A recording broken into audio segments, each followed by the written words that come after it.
ഓം ശ്രീ ഗുരുഭ്യോ നമ. ഓം ഘം ഗണപതി നമ. ഓം സം സരസ്വതി നമ. ലളിതാ സഹസ്രനാമ സ്തോത്രം.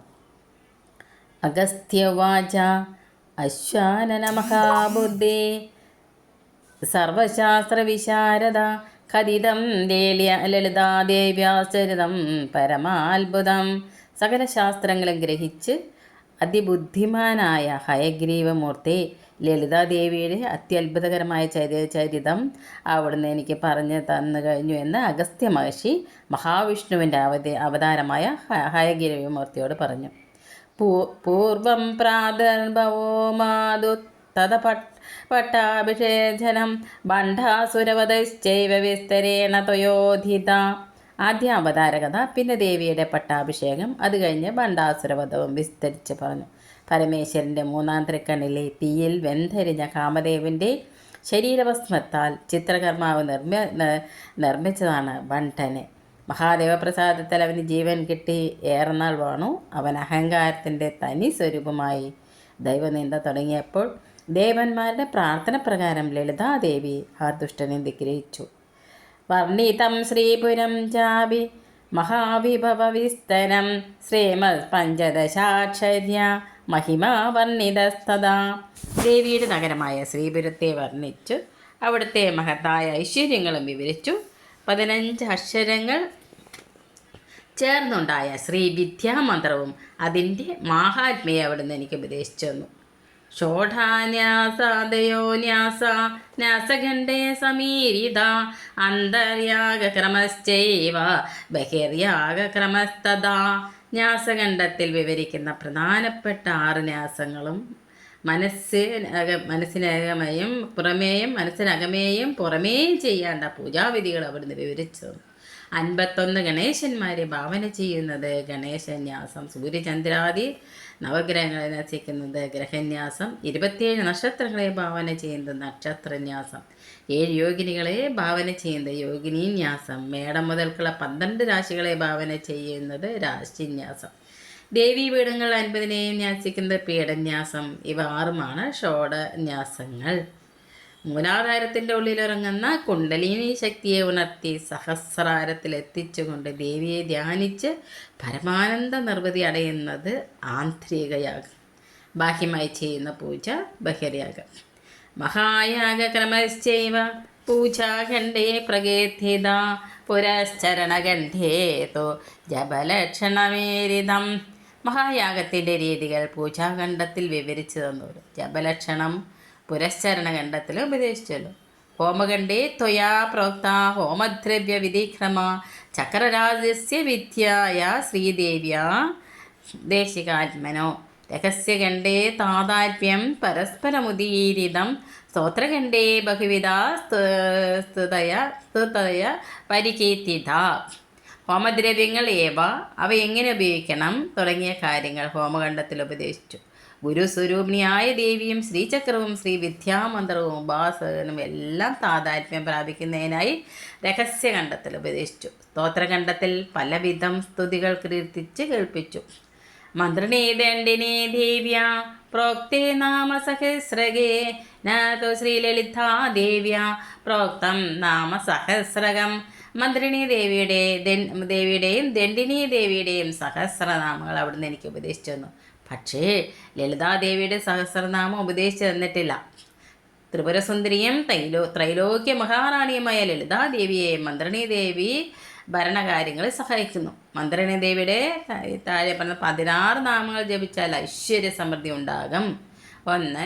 സംഗീതയോഗിനി, രാജശ്യാമള, മന്ത്രനായിക, മന്ത്രിണി, സജീവ, ഈശാനി, പ്രധാനേശി, ശുഗപ്രിയ, വീണാവതി, വൈനകി, മുദ്രിണി, പ്രിയ, നീപപ്രിയ, കദംബേശി, കദംബവനവാസിനി, സദാമത. ശത്രുസംഹാരം നടത്തി രാജരക്ഷ നിർവഹിക്കുന്ന ദേവിയാണ് ദണ്ഡിനി. ഈ ദേവിയുടെ 12 നാമങ്ങൾ ജപിച്ചാൽ ശത്രുബാധ ഇല്ലാതാകും. നാമങ്ങൾ ഇതാണ്: പഞ്ചമി, ദണ്ഡനാഥ, സങ്കേത, സമയേശ്വരി, സമയസങ്കേത, വാരാഹി, ബോധൃണി ശിവ വാർത്താളി മഹാസേനാപ്യജ്ഞ ചക്രേശ്വരി അമഗ്നി തത്ര തത്ര മേ സംശയോ ജാതോ ഹയഗ്രീവ ദയാനിധേ കിം വാ ത്വയാ വിസ്മൃതം തത് ജ്ഞാത്വാ വാ സമുപേക്ഷിതം മമ വാ യോഗ്യത നാസ്തി ശ്രോതും നാമസഹസ്രകം കിമർത്ഥം ഭവതാ നോക്തം തത്ര മേ കാരണം വദ. ലളിതാദേവിയുടെ സഹസ്രനാമം ഹയഗ്രീവമൂർത്തിയം ദയാനിധിമയമേൻ അങ്ങ് എനിക്ക് ഉപദേശിക്കാത്തത് മറന്നുപോയത് കൊണ്ടാണോ എന്ന് ഞാൻ സംശയിക്കുന്നു. അതോ മനഃപൂർവ്വം വേണ്ടെന്ന് വെച്ചതാണോ? ഇനി ആ സഹസ്രനാമങ്ങൾ കേൾക്കുവാനുള്ള യോഗ്യത എനിക്കില്ലാഞ്ഞിട്ടാണോ അങ്ങ് ഉപദേശിക്കാത്തത് എന്ന് ഞാൻ സംശയിക്കുന്നു. സൂത ഉവാച ഇതി പൃഷ്ടോ ഹയഗ്രീവോ മുനിനാകം ഭജന്മന പ്രഹൃഷ്ടോ വചനം പ്രാഹ താപസം കുംഭസംഭവം.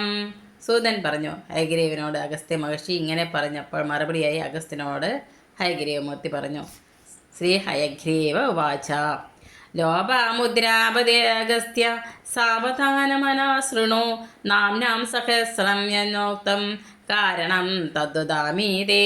ഹയഗ്രീവൻ പറഞ്ഞു, ശ്രീവിദ്യാമന്ദിരത്തിൻ്റെ ആദ്യത്തെ ഗുരുക്കന്മാരിൽ ഒരാളായ ലോപമുദ്ര ഋഷികയുടെ ഭർത്താവായ അഗസ്ത്യ, നീ ശ്രദ്ധയോടെ കേൾക്കൂ. ഞാൻ ഇതുവരെ ലളിതാ സഹസ്രനാമം നിനക്ക് ഉപദേശിക്കാത്തതിൻ്റെ കാരണം പറയാം.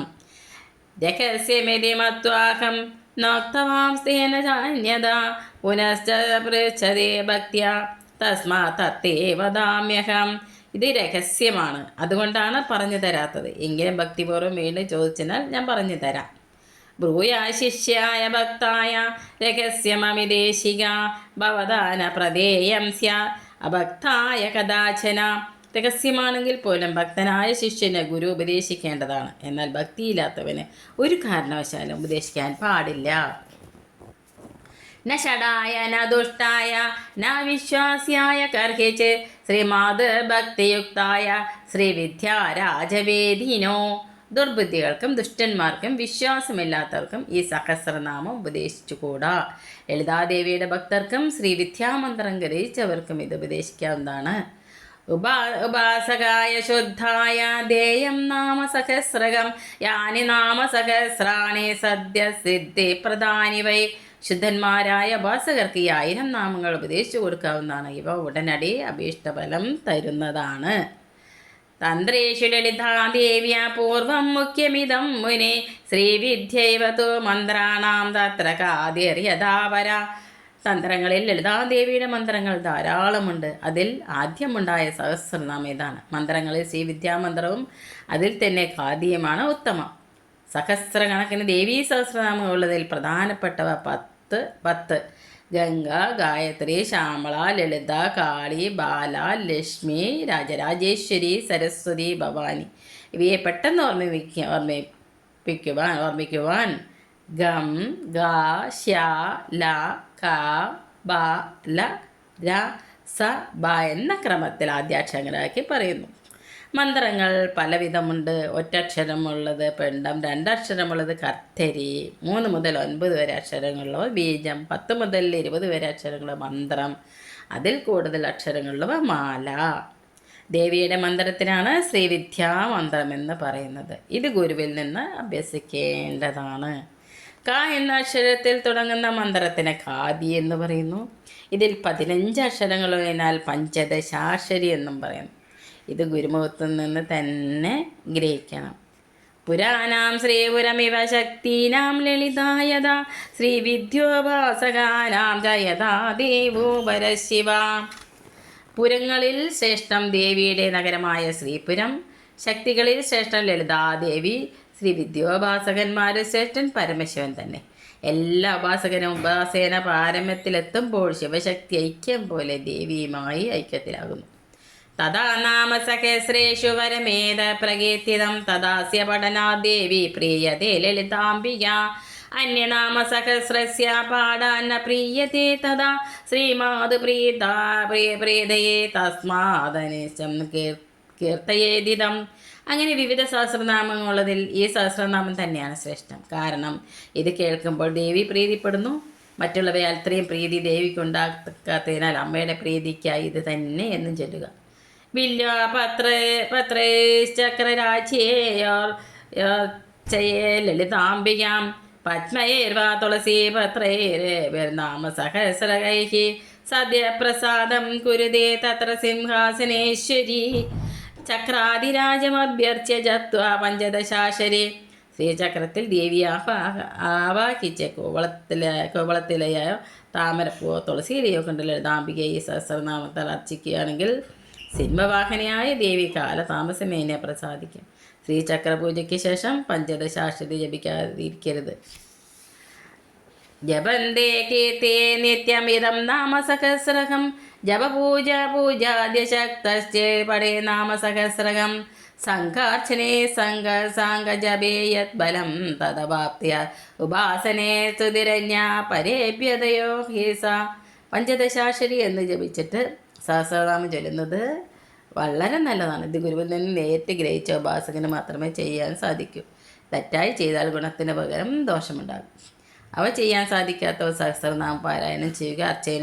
അർച്ചനയുടെയും ജപത്തിൻ്റെയും ഫലം ഇതുവഴി ലഭിക്കും. സഹസ്രനാമ സ്തോത്രം ചൊല്ലിയ ശേഷം കവചസ്തോത്രങ്ങൾ ചൊല്ലുന്നത് വളരെ നല്ലതാണ്.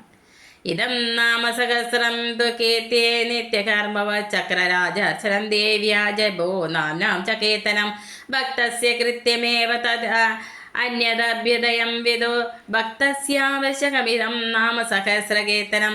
ഈ സഹസ്രനാമം നിത്യകർമ്മം പോലെ ചൊല്ലണം. ശ്രീചക്രപൂജയും ആദിമന്ത്രജവും മറ്റും സിദ്ധി കാക്ഷിക്കുന്ന ഉപാസകർ ഗുരുപദേശപ്രകാരം നിത്യവും ചെയ്യേണ്ടതാണ്. മറ്റു ഭക്തന്മാർ സഹസ്രനാമമെങ്കിലും ചൊല്ലണം.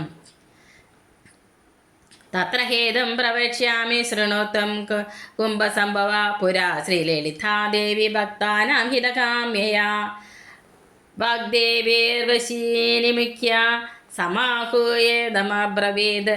അഗസ്ത്യ മഹർഷി അങ്ങ് കേട്ടാലും ഞാൻ അതിൻ്റെ കാരണം പറയാം. പണ്ട് ലളിതാംബികാദേവി വശിനി തുടങ്ങിയ ദേവികളെ വിളിച്ച് തൻ്റെ ഭക്തരുടെ ഇഷ്ടതെത്തിക്കായി പറഞ്ഞു.